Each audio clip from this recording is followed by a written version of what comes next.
Olá pessoal, boa noite. Eu quero louvar o eterno nosso Deus, bendito seja o seu nome, pela oportunidade, bem como o privilégio de poder estar com você nesse momento aqui, para a gente poder conversar um pouco sobre a palavra de Deus, sobre as Escrituras Sagradas e comentarmos hoje sobre o capítulo 2 do Evangelho que o Espírito Santo levou Marcos a escrever. Nesse capítulo nós vamos estar trabalhando sobre o tema Jesus Cristo é o Senhor. E é uma mensagem muito oportuna para o tempo presente, haja vista que nos nossos dias nós temos um grande número de pessoas que estão muito confusas sobre muitas coisas, especialmente sobre o tema Jesus Cristo é o Senhor.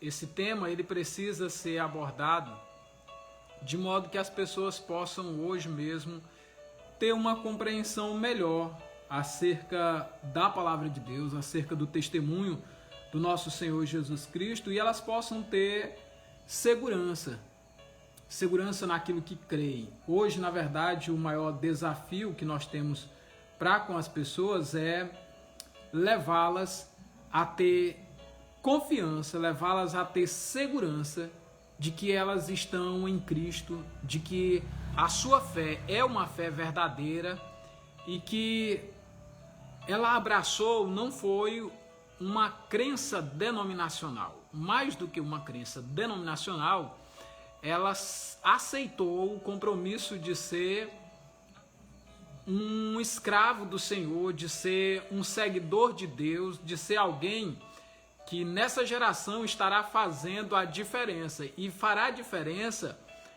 porque é de Jesus, porque vive para Deus, porque está comprometida com a causa do Evangelho. E nesse sentido, eu quero então trabalhar com você nesse Evangelho, quero trabalhar com você nessa passagem das Escrituras, de modo que você venha a ser fortalecido no Senhor e na força do seu poder. Também eu quero convidar você a compartilhar essa mensagem com as pessoas que você conhece, as pessoas que você ama. Afinal de contas, quando nós amamos alguém, nós temos a alegria de poder compartilhar com essas pessoas as coisas boas que temos recebido da parte do Senhor. É por isso que depois de algum tempo sem fazer gravações, eu tenho sentido no meu coração o desejo de vir aqui e poder compartilhar com você, reservar um tempo para compartilhar com você aquilo que eu tenho aprendido do Senhor, tá? Então fica um forte abraço para você que está nos acompanhando e quero também que você compartilhe aí no seu Facebook essa mensagem. Quero que você convide outras pessoas para acompanhar essa mensagem conosco e serem profundamente abençoadas, pois vamos tratar de um tema muito importante. O tema diz que Jesus Cristo é o Senhor. Nós vamos ver Jesus Cristo sendo o Senhor sobre as enfermidades, nesse capítulo 2 do Evangelho escrito por Marcos. Forte abraço para minha mãe que está assistindo. Vamos ver Jesus Cristo como o Senhor da salvação, na vocação de Levi. Vamos ver Jesus Cristo como o Senhor da santificação, no que diz respeito à prática do jejum. E vamos ver Jesus Cristo como o Senhor dos dias da semana. E aqui Jesus é o Senhor do sábado.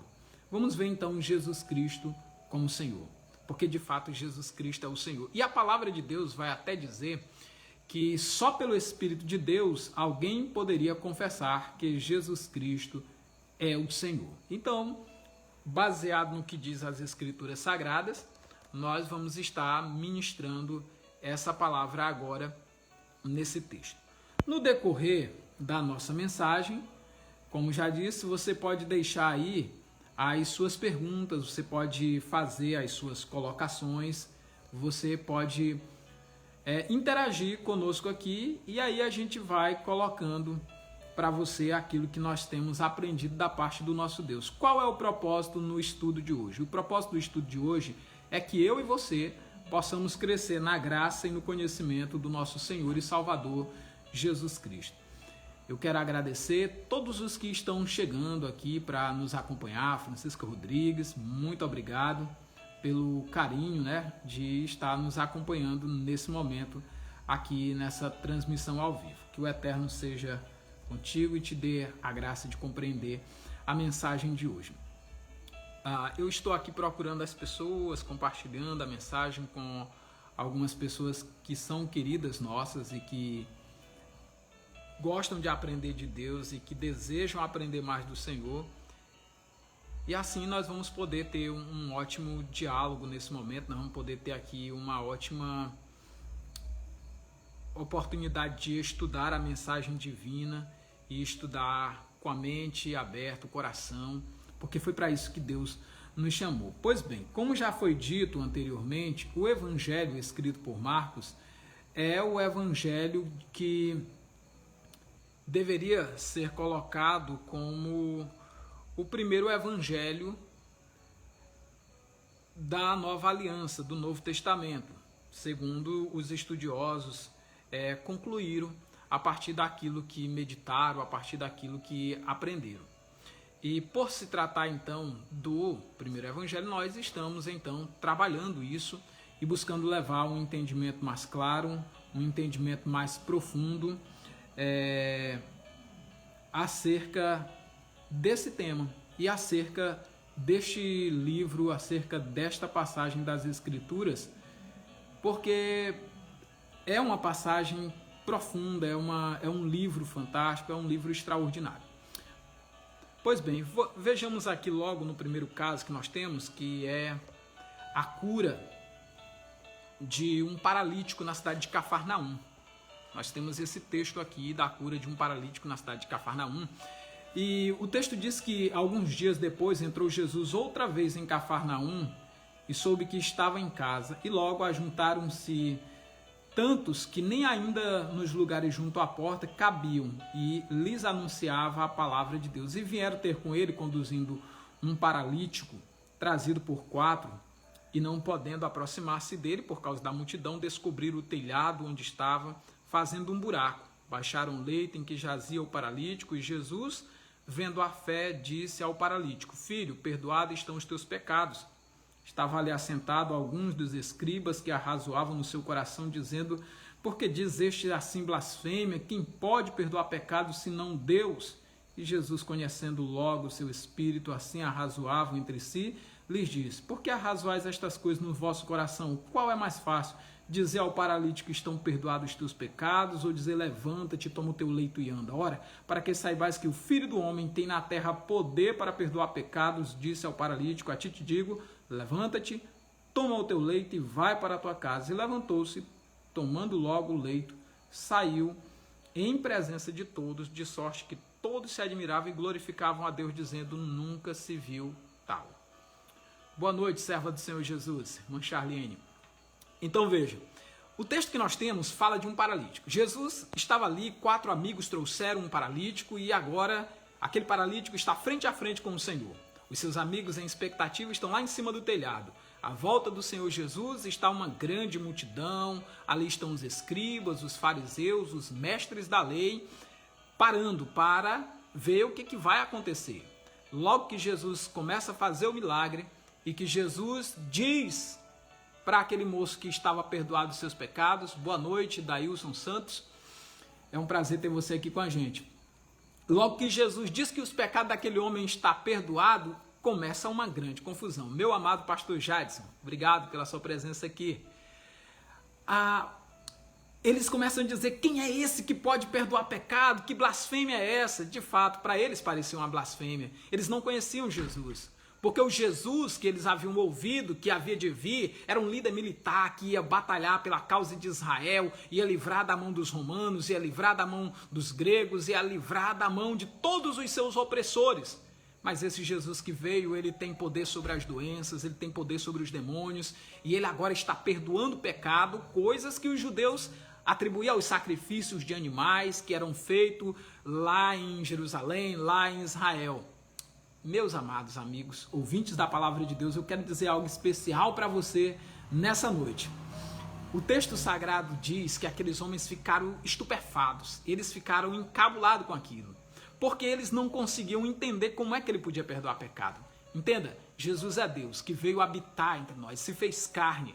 Ele veio com uma nova aliança, um novo concerto. Moisés já havia dito que no dia dos nossos pais, Deus levantaria um profeta semelhante a ele. Que profeta semelhante a esse? E que semelhança seria essa de Cristo com Moisés? Moisés veio para trazer a lei. Jesus Cristo veio para trazer também uma nova aliança, a lei de Cristo, para conduzir as nossas vidas. E agora Jesus vira e propositalmente Jesus Cristo começa a fazer um milagre. E antes de dizer, seja curado, levanta-te e anda, sai a enfermidade, Jesus Cristo diz, o teu pecado está perdoado. E aquilo criou uma grande interrogação na cabeça dos escribas e dos fariseus, que eles chamaram de blasfêmia. E a verdade era que ali estava acontecendo uma das maiores revelações. Jesus estava dizendo, eu sou o Cristo, eu sou o Messias que havia de vir, e eu estou trazendo salvação, eu estou trazendo perdão dos pecados, eu estou trazendo a vida eterna. Eu quero dizer para vocês, era isso que Jesus estava dizendo através daquele milagre, eu sou o Senhor que perdoa, eu sou o Senhor que tem poder de tirar o pecado do mundo. E João dizia isso, eis o Cordeiro de Deus que tira o pecado do mundo. O Cordeiro de Deus que tira o pecado do mundo estava ali. O judeu conhecia um cordeiro que era colocado no altar, que o sumo sacerdote, que o sacerdote tacava fogo, colocava ali as carnes, separava o sangue e tudo, que o sumo sacerdote no Yom Kippur entrava no Santo dos Santos para fazer uma expiação. Eles conheciam essa forma de perdão de pecado. Mas o Deus que perdoava o pecado agora estava entre eles e eles não estavam conhecendo. Graças a Deus, meu amado irmão Alailson, boa noite. E agora Jesus faz algo extraordinário. Jesus se revela como o Senhor que perdoa pecado. Os judeus estão indignados. O judaísmo não entendia essa mensagem. O judaísmo estava horrorizado com o que eles estavam ouvindo. Eles então entenderam logo, é uma blasfêmia. Não tem como um homem poder fazer uma coisa dessas. Mas Jesus Cristo estava mostrando que ele é o maravilhoso conselheiro, o Deus forte, o Pai da eternidade e o príncipe da paz. O Deus forte, o Pai da eternidade ou o Pai eterno tem poder para perdoar pecados.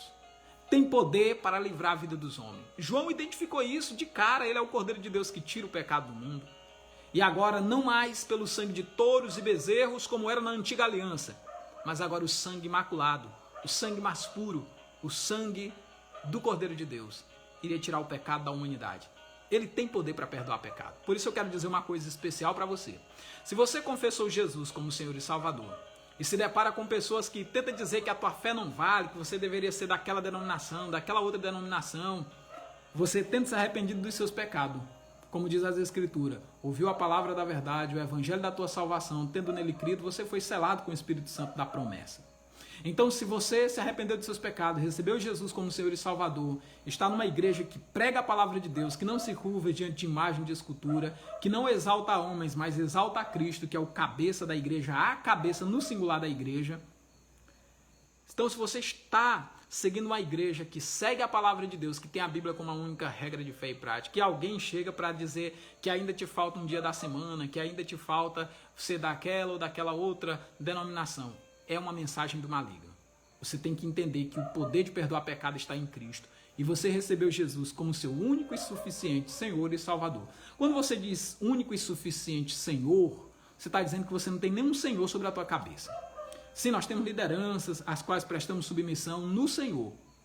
E aí, nessas lideranças, que no caso é o presidente da Ordem dos Pastores, o nosso presidente da associação, da convenção estadual ou nacional, quando eles estão andando com a palavra de Deus, a nossa submissão, o nosso respeito, a nossa mais elevada consideração, quando eles se apartam da simplicidade do Evangelho, aí nós podemos repreender ele como fez Paulo com Pedro, porque se tornou um homem repreensível.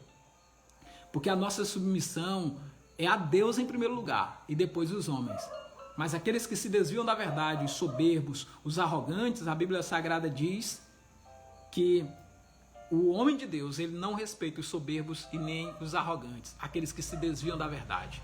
Por isso é muito importante a gente olhar para as Escrituras e entender que só Jesus Cristo é o Senhor que pode perdoar pecados. Então, não tenha dúvida, se você recebeu Jesus como Senhor e Salvador, Você foi perdoado dos seus pecados e agora não tem mais nenhuma condenação sobre a sua vida. Graças, paz, Marlene, Vinícius, muito obrigado pelas perguntas.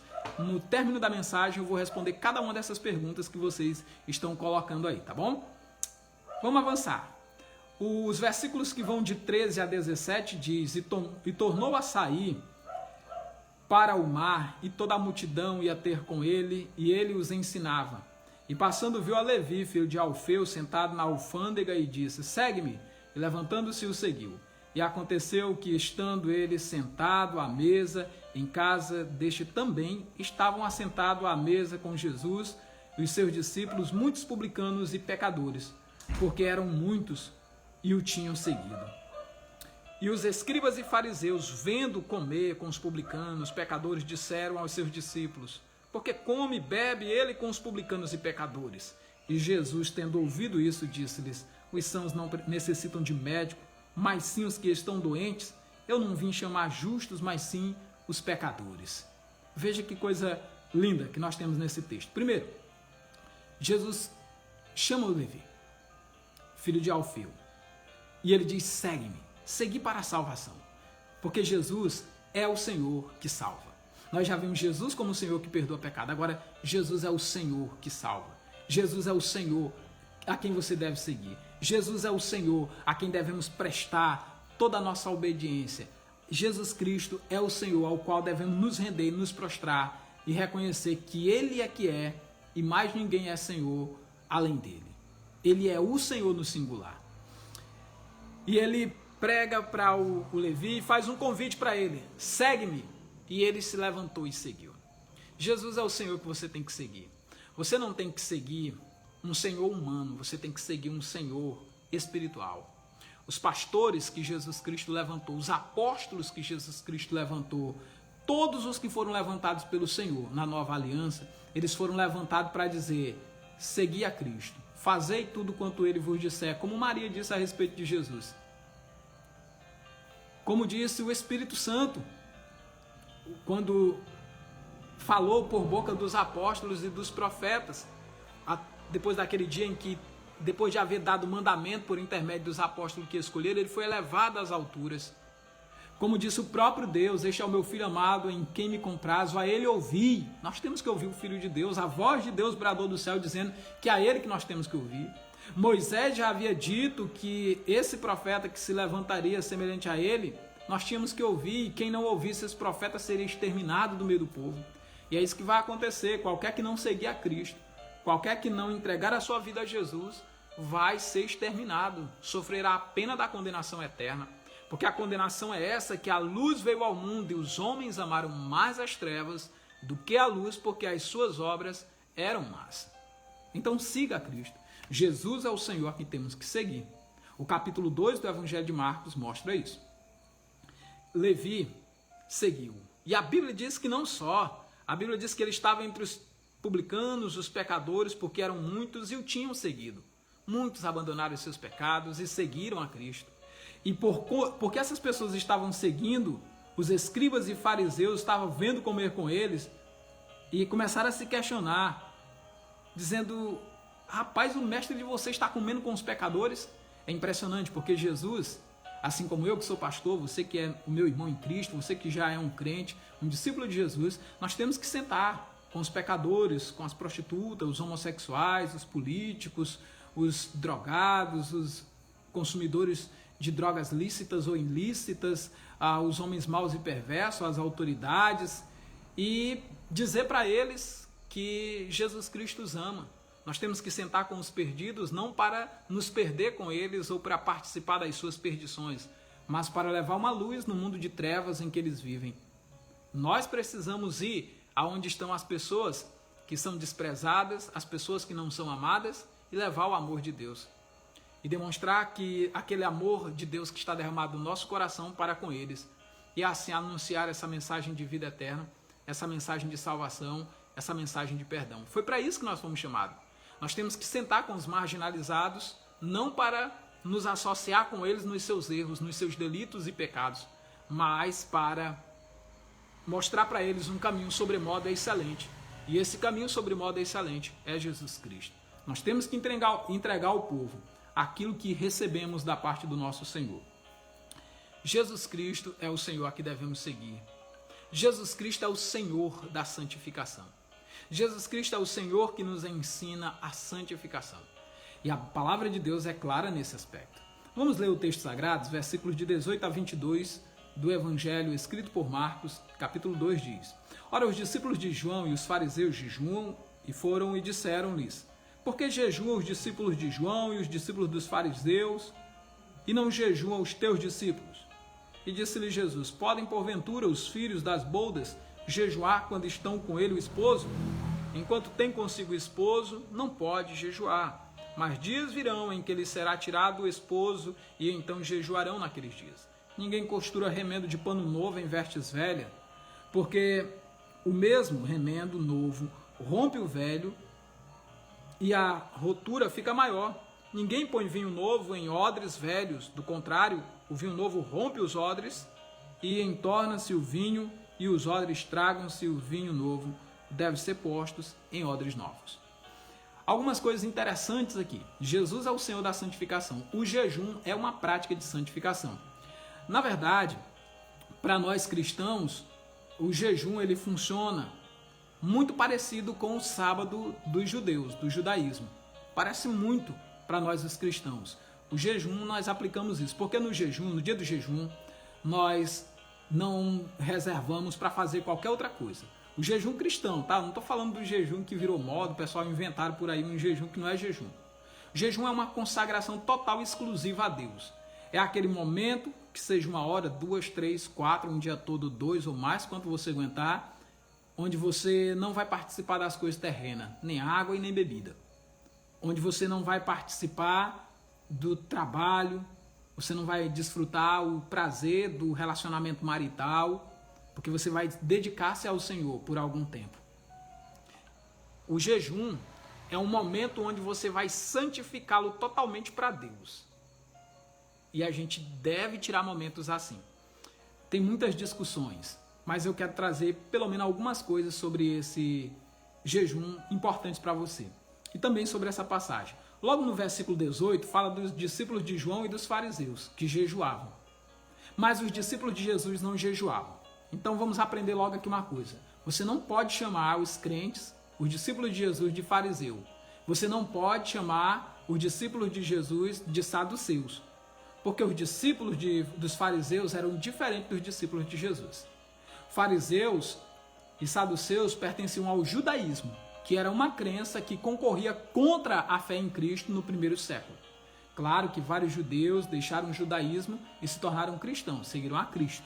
Isso é fato.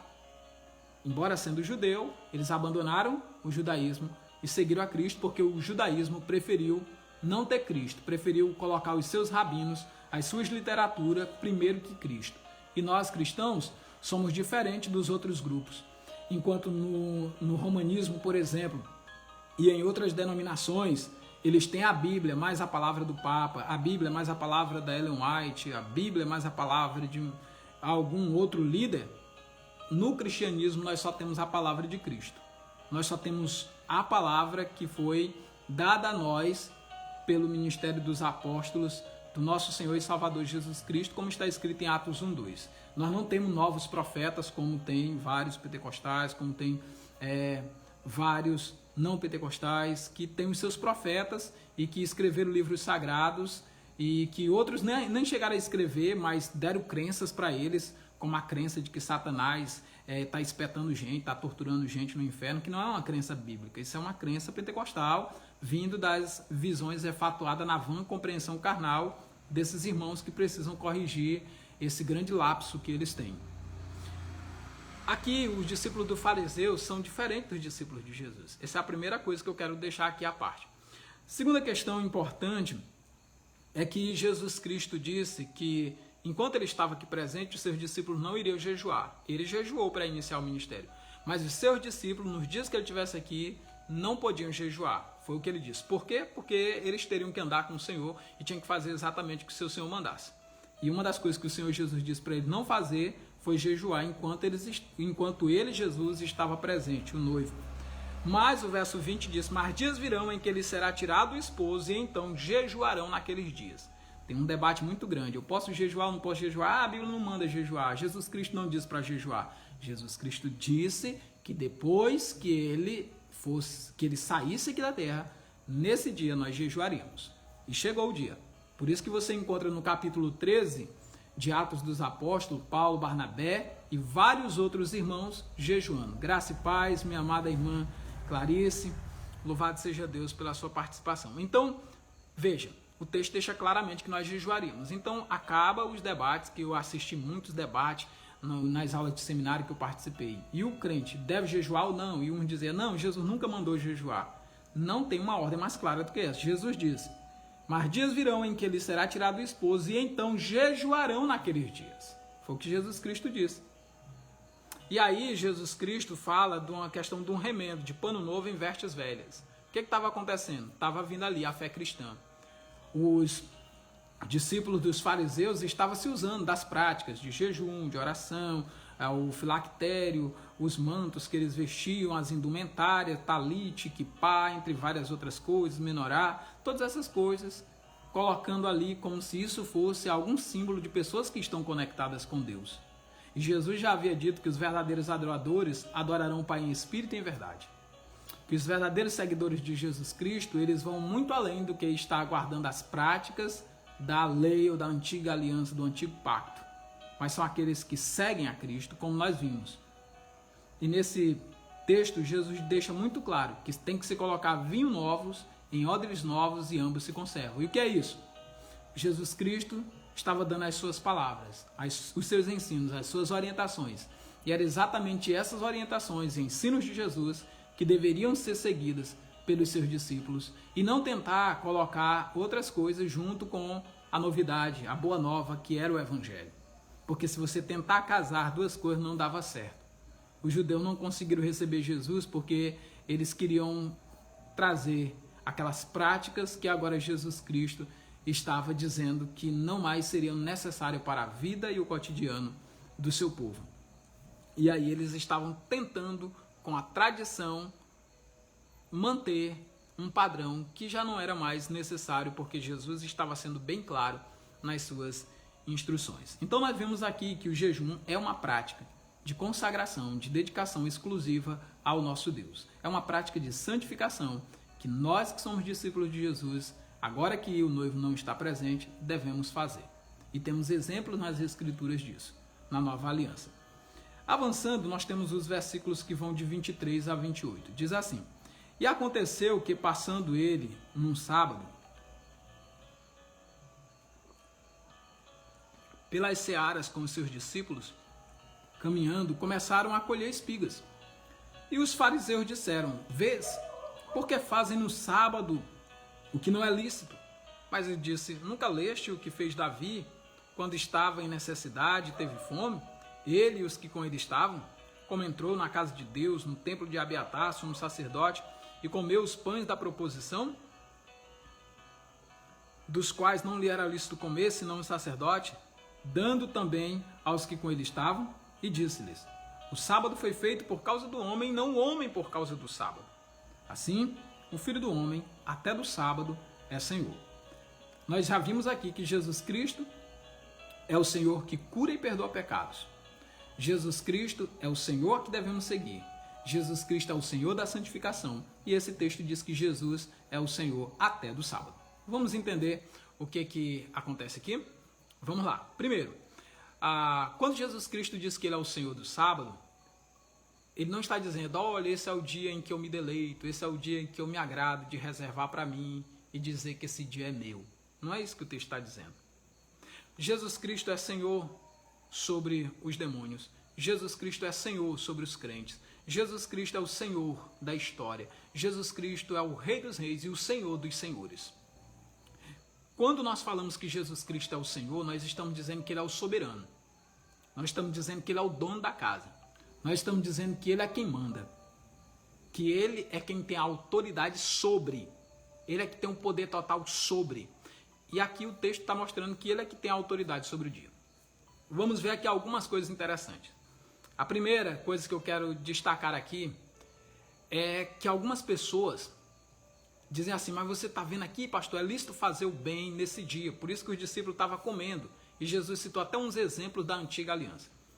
Não cola essa colocação pelo seguinte, Jesus, eu posso esquecer que a sexta-feira, ou qualquer judeu poderia esquecer que na sexta-feira era um dia de preparação. Então Jesus Cristo e seus discípulos deveriam ter se preparado na sexta-feira para poder guardar o Shabá, para não ter que fazer essa caminhada. Jesus Cristo não sabia que seus discípulos iam ter fome na estrada? Então por que ele não fez a preparação da sexta-feira? Parece que é vir, né? Como diz em grego. Por que ele não fez na parece que é vir lá a preparação? Para mostrar uma coisa interessante. Jesus Cristo, ele propositalmente fez essa caminhada no dia de sábado. O que não era permitido no dia de sábado, tinha a jornada certa de se percorrer, porque era grande a jornada de um sábado. Alguns dizem 800 metros, outros dizem 900, outros dizem 1 quilômetro, enfim. Tinha uma limitação. Mas a segunda questão muito importante era que nesse dia eles deveriam estar preparados. E Jesus tinha que estar preparado para isso. Para não ter que entrar numa seara e colher espigas. Davi entrou no templo lá e comeu dos pães da proposição, mas Davi estava sendo perseguido, fugitivo, alguém estava correndo atrás dele para matar Jesus. Não tinha ninguém correndo atrás de Jesus para matar. Essa é a primeira questão que nós temos que raciocinar aqui. Os sacerdotes violavam o sábado e ficavam sem culpa porque os sacrifícios de animais eram muito mais importantes do que o Shabá. Por isso eles violavam o dia de sábado e ficavam sem culpa. Interessante. A outra coisa importante para a gente meditar aqui é o seguinte, Jesus propositalmente levou o discípulo para uma caminhada no dia de sábado, propositalmente permitiu que ele entrasse numa roça, colhesse espiga para comer. Por que Jesus fez isso? Porque Jesus queria mostrar que ele era o Senhor sobre o sábado, que ele tinha autoridade para fazer o que bem quisesse naquele dia. Lá em João 5 ele vai dizer, o meu pai trabalha até agora e eu trabalho também. No mesmo dia, quando questionado pelos fariseus. Os fariseus são membros do judaísmo que constantemente estão duelando contra o Senhor Jesus. Então vale a pena notarmos isso. Segunda questão aqui interessante para a gente anotar é que os pães da propiciação, os sacrifícios do santuário, era o que os espertos chamam de mandamentos cerimoniais e dizem que o cerimonialismo foi abolido na nova aliança. É uma mentira grave e não tem fundamento nas escrituras por duas razões. A primeira, nós temos o cerimonialismo do batismo na nova aliança. Nós temos o cerimonialismo da ceia do Senhor na nova aliança. Então, dizer que o cerimonialismo foi abolido na nova aliança não é verdade. Muito pelo contrário, Jesus Cristo trouxe para nós mandamentos cerimoniais, se é que vamos categorizar assim. A Bíblia não faz essa divisão. Quem faz são os homens para tentar fugir da verdade, tá? Então, Jesus Cristo trouxe batismo e ceia, que são cerimônias. E uma outra coisa interessante é que se existisse isso, facilmente esses fariseus que eram doutores da lei teriam dito, Jesus, você está cometendo um grave erro, você está comparando mandamentos cerimoniais com mandamentos morais e isso não é moral. Você está fazendo errado. Você como um rabi está sendo um falso rabi. Mas eles não ousaram fazer isso porque para os fariseus, para o judeu, a lei é uma. A lei é uma só. Para eles, tanto os pães da proposição, que eles ainda continuavam fazendo essas observâncias, os sacrifícios de animais, tudo era importante. E o Shabá. Mas Jesus Cristo agora está mostrando que Ele é o Senhor do sábado. E que o dia deveria ser usado em benefício do homem e não o homem escravizado a um dia. Porque o dia foi feito por causa do homem, não o homem por causa de um dia. Não é o homem que foi feito para ser submisso a um dia. Mas o homem foi feito para desfrutar de todos os dias. É o que Jesus está dizendo aqui. E nisso não há contradição. E disse, o sábado foi feito por causa do homem, não o homem por causa do sábado. É o sábado que tem que ser usado em benefício do homem, não o homem em sacrifício para o sábado. É o que Jesus está dizendo aqui. E ele diz, assim o Filho do Homem até do sábado é Senhor. Jesus está dizendo, eu sou o Senhor. E quando nós falamos que Jesus é o Rei dos Reis e o Senhor dos Senhores, nós estamos dizendo que sobre os senhores da terra, Jesus é Senhor. Quando estamos dizendo que Jesus é o nosso Senhor, nós estamos dizendo que Ele é o nosso dono, é Ele que manda em nós e nós nos submetemos a Ele. E assim, Jesus é o Senhor sobre o sábado, e o sábado tinha que estar em submissão a Ele. Então, no estudo de hoje, você aprendeu que Jesus Cristo é o Senhor que cura, é o Senhor que perdoa pecados, é o Senhor a quem devemos seguir, é o Senhor que salva. Você aprendeu que Jesus é o Senhor da santificação e você aprendeu que Jesus é Senhor sobre todos os dias. Até do sábado Ele é Senhor. Não é servo, Ele é Senhor. E isso é importante para o nosso entendimento. Algumas pessoas mandaram aqui algumas perguntas, então eu vou aqui rolar aqui a Taja para eu poder encontrar as perguntas que foram enviadas para que eu possa responder aqui. Francisca Freitas diz: vamos ouvir um grande homem de Deus explicando a verdade. Muito obrigado por essa palavra. Isso nos deixa feliz por entender que estamos na direção correta. Alailson, boa noite, graça e paz, ele diz aqui. Carlos Vinícius deixou uma pergunta para nós. Então vamos ver aqui a pergunta dele. Deixa eu tentar abrir ela aqui. Tá difícil.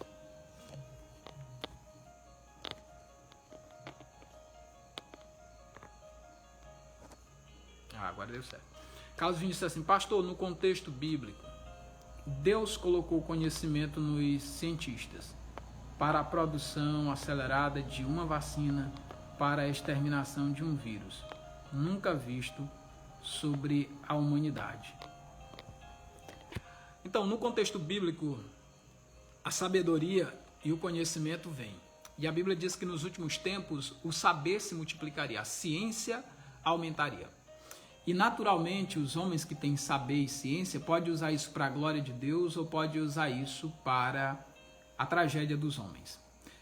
Nessa questão da vacina, se for verdade o que dizem que algumas delas têm poder de alterar o DNA e o nosso corpo vai poder mandar informações para os nossos celulares, desde a doença que temos, se estamos correndo, se estamos nadando, se estamos andando, se estamos tendo relações ou coisas dessa natureza.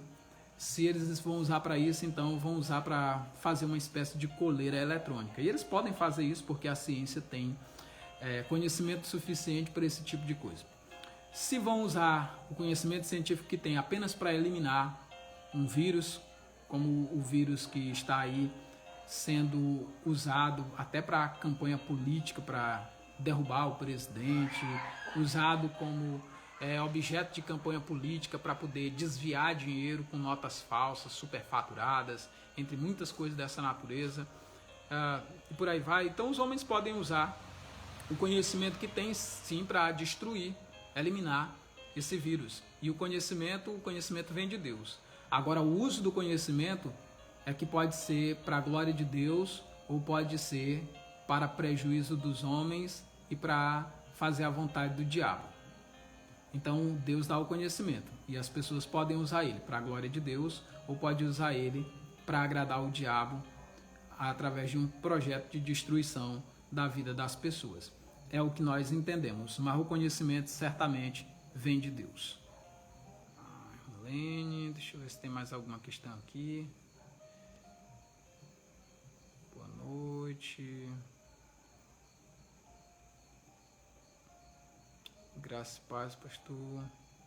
Já entrei no final, verdade. Já estávamos aqui terminando, mas vale a pena dar uma olhada no início do estudo para o seu crescimento espiritual. Pois bem, meu povo, muito obrigado a todos vocês que participaram comigo dessa transmissão ao vivo. E eu quero me esforçar para toda noite eu estar aqui trazendo um capítulo da Nova Aliança, estudando com você. E eu espero que você possa compartilhar esse estudo, essa mensagem com outras pessoas, a fim da gente abençoar o maior número possível de pessoas. Outra coisa importante que eu gostaria de deixar para você aqui é que você pode deixar suas perguntas, seus questionamentos, e sempre ao término de cada estudo, de cada exposição dos capítulos da Bíblia, eu vou ter o prazer imenso de poder responder esses questionamentos. Um forte abraço, que a graça do nosso Senhor e Salvador Jesus Cristo seja com vocês. Eu oro para que Deus esteja protegendo você, abençoando você e sua família, em nome de Jesus. Até mais ver.